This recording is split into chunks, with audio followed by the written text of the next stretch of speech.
guys, what is up? We are back for the weekend video. It is Saturday, and I'm going to be talking more about taming your reptiles. I know I did a video on that before. I gave the do's and don'ts about doing that. Check the upper right hand corner to see more on that. Also, before we get to the video, check that lower right hand corner as well and hit that subscribe button for more good content coming up soon. Hit that bell as well. But anyway, before we get going, I want to talk about my #1 sort of best method for taming and bonding. And it's not what you really think. You'll see the no touching in the title, and that's really what it's about. It's about letting your reptiles come to you. These work really great on Ackie monitors, and I'll open these up just so you can see how tame these guys are before we get started. But other reptiles as well. I did it with my tegu when he was little. So I'm going to show you guys what I think is really the best method and my most favorite method. Obviously, you probably want to combine a bunch of methods together to really tame your reptile overall, but this is my most favorite, hands down. So let's get to it. Let me go ahead and open this up. So here we have Asus. Asus is my male Ackie.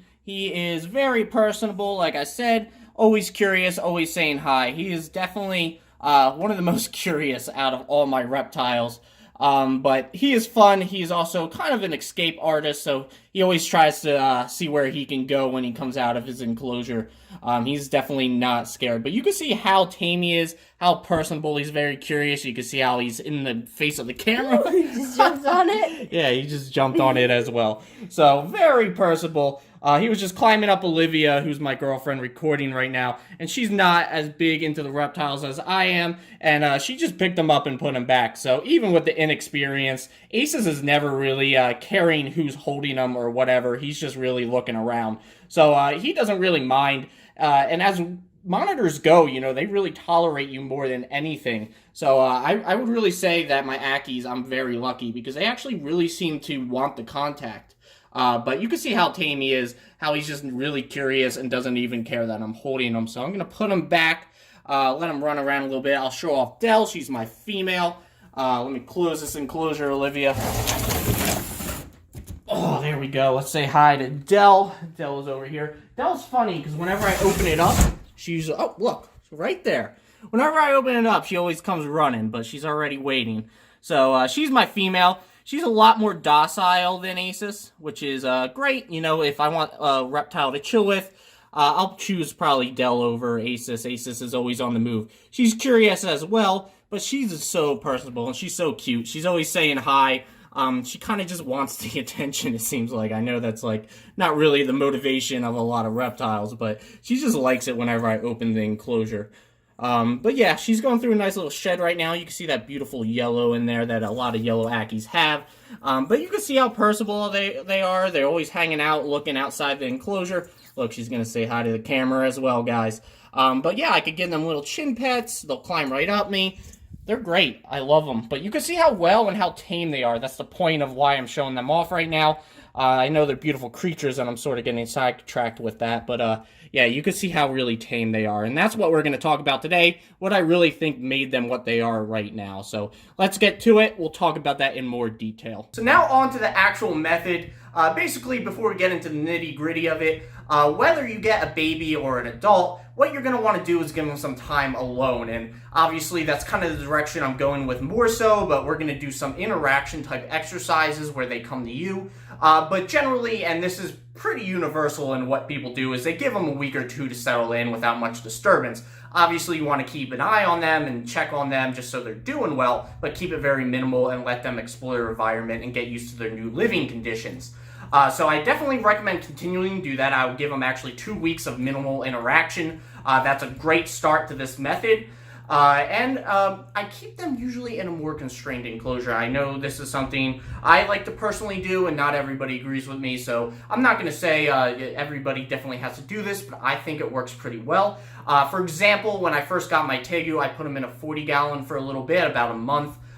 Just so I can observe his basic behaviors and get used to what is normal and what is not. It's actually a very beneficial thing for you because you get to learn what's expected of your tegu or your reptile, what's not, and just get the basic observation of the animal. So I recommend it because you could kind of start to see what is normal and what is not, and that way you know if something goes wrong a little bit better. So I recommend doing that, keeping them in some constrained enclosures for maybe at most a month, maybe less, and then moving them to an adult enclosure. But anyway, let's get to the actual nitty-gritty of the exercise. Say you gave them 2 weeks alone, whatever. You're past that point. What do? How do you stay hands-off but interact with them more so? Let's get to that. So the nitty-gritty of this method, and excuse the noise for a moment, is also real quick, if you like these enclosures, check the description. I have the detailed plans for these enclosures, so just in case you want to do DIY. But anyway, I know that was a weird tangent I kind of just threw in there.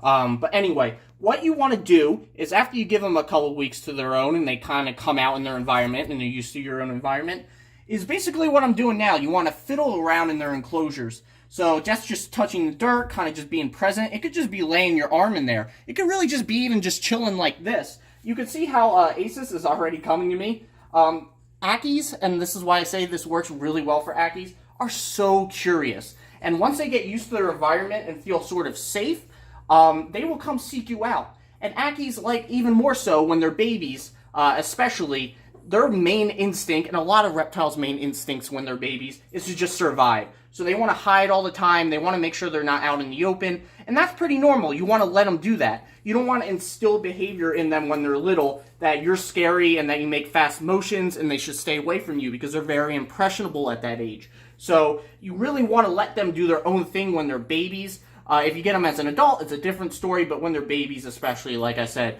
let them hide, let them get used to the enclosure, let them seek you out because they're trained basically from instinct at that point in their life to just survive and stay away from confrontation. But I'm just existing in this enclosure, and you can see Asus, he's just saying hi. He's just checking me out. He's, licking me a lot. This is what you basically want to do.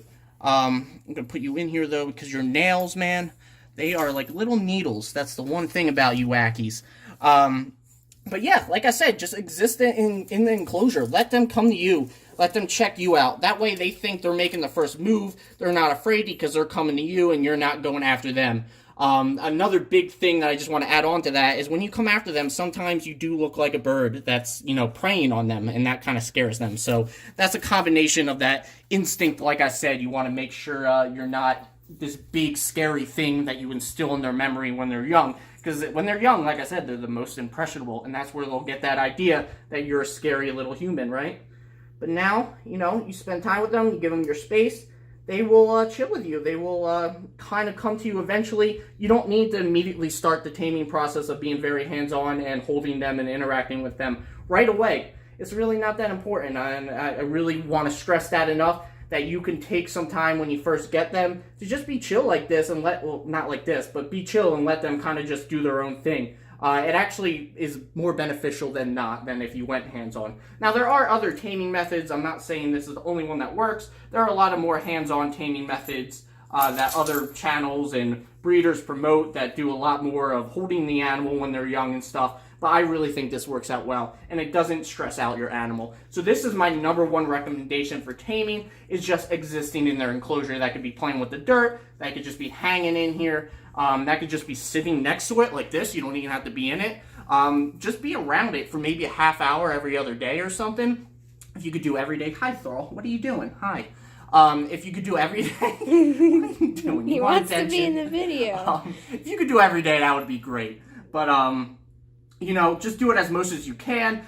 All I'm going to say is when you do it, oh my God, Thrall, you want to give me some space? All I say is when you do it, just do it for a decent amount of time. Don't just do it for 5 minutes. Do it for at least 15 minutes, probably a half hour if you can. It's important you stay in there for a lengthy amount of time. And if it's real quick, they're just going to hide and never see you. So whenever you do it, stay in there for at least probably 15 to 30 minutes. But yeah, that's my main method. I think it works really well. I'm really happy with how it went with all my reptiles. Like I said, I worked with my tegu and everything. I did the same thing. Tegus could be a little bit more hands-on, a little more quick though, so that's a little different. But I really think this hands-off method is, sort of a gold mine. And a lot of people are just too urgent to hold their reptiles to really do this type of method. But if you really want to tame reptile like this, this is what I recommend. So since Thrall wanted to be so desperately in the video, we thought we'd give him a little headshot there. But anyway, guys, that's pretty much it for my most recommended taming method. This is my favorite by far, and like I said, you could do plenty of things in the enclosure just to exist. It could be moving around some stuff, It could be fiddling with just some lights or whatever. Whatever you can to make an excuse to get in that closure and not disturb their main hiding place. That's probably a little key since you want to let them hide if they want to. Just make an excuse. Get in there. Be in there for about 15-30 minutes every other day if you can, every day if you can. And it's really going to make worlds of a difference. You will slowly see your reptiles sort of slowly coming to you and checking you out. They'll make the first move. It'll be all on them. It'll happen. Give it some time. It requires a lot of patience. It's not for everyone, but I think it's one of the best taming methods out there, and I can't be happier with how well tamed a lot of my reptiles are. So anyway, guys, if you like this, make sure to check that lower right-hand corner, hit that subscribe button, hit the bell so you are notified with more updates. I really appreciate you guys checking out this video, and thanks. I'll see you on Wednesday, I think. I think that's my next video. No, Sunday. Live stream tomorrow, right?